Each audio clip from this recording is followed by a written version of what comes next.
Summer of 2009, I was down in Snowden, Alabama, just outside of Montgomery, and praying on the family farm. There's about 40 acres on the front that I like to pray on. I was laying under a tree near a log, and I was caught up in a vision.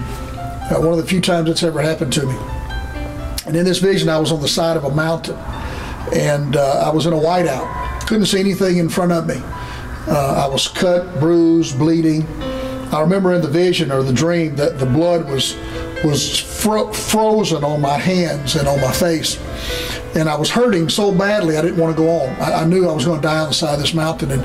And God spoke to me to look up. He said very gently, "Son, look up." And I said to God, "God, I don't want to look up. I'm going to die right here on the side of this mountain. I don't have the energy to look up." And very gently God said to me, "Son, look up." I have to watch not to get emotional. You know, when you hear from God, it's very emotional. And I said, "God, I don't want to look up and see how far I have to go just to not be able to make it." And God said to me, "Son, look up just one more time for me." And when I looked up, I was right at the top. And I got that proverbial burst of energy, and I made it to the top, and I stood there and I pulled in a deep breath of that, you know, thin, clean mountain air.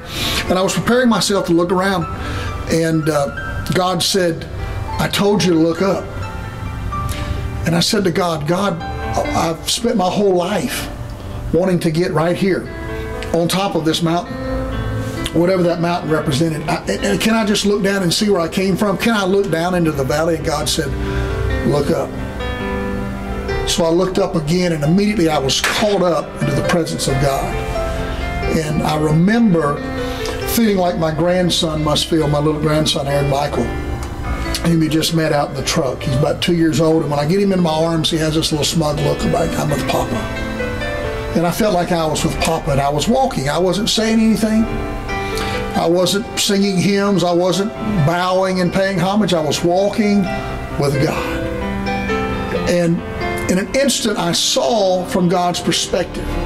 And the best way I know how to describe it is I saw every detail of an individual's life, knew every hair on their head. I could count every number of hairs on their head.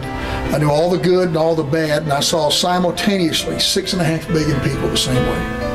All at once, I awoke, and I was out of God's presence, and immediately I said, "God, I want to be back. I want to go back." I didn't want to be back here, you know, in the here and now. And God said, "This is not your place. You were never built for heaven. You have to come up on the mountain to go back down into the valley, because that's where your people are."